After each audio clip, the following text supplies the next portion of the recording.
मंडळी, एका भांड्यामध्ये एक बटाटा किसून घेतलेला आहे, तो टाकून घेतला. त्यामध्ये अर्धा वाटी साबुदाणा पीठ घातलेला आहे आणि अर्धा वाटी भगरीचं पीठ घातलेलं आहे. त्यामध्ये हिरवी मिरचीचा ठेचा घातला आणि 4 चमचे कूट जाडसर असा घातलेला आहे. चवीपुरतं मीठ घातलं आणि छान असं हे मळून घेतलं. शेंगदाण्याचं जाडसरच कूट करायचं आहे आणि जे भगर आणि साबुदाणा आहे ना, ते थोडंसं भाजून घेतलं आणि नंतर मी बारीक केलेलं आहे. त्यानंतर हे मळून घेतलेलं पीठ आहे ते त्यातला एक गोळा काढून घेतला आणि तव्यावरती छान असं तेल लावून थापून घेतलेलं आहे. त्यामध्ये थोडेसे असे गोल करून घ्यायचे.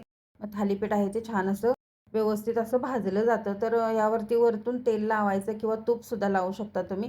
आणि खरपूस असं हे थालीपीठ आहे ते भाजून घ्यायचं. वरतून 5 मिनिटासाठी झाकणसुद्धा ठेवायचं, म्हणजे व्यवस्थित असं परतलं जातं हे.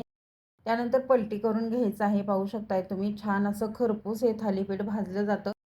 चवीला सुद्धा अप्रतिम असं लागतं आणि बटाट्याच्या भाजीबरोबर किंवा दह्यासोबत सुद्धा तुम्ही ही एन्जॉय करू शकता.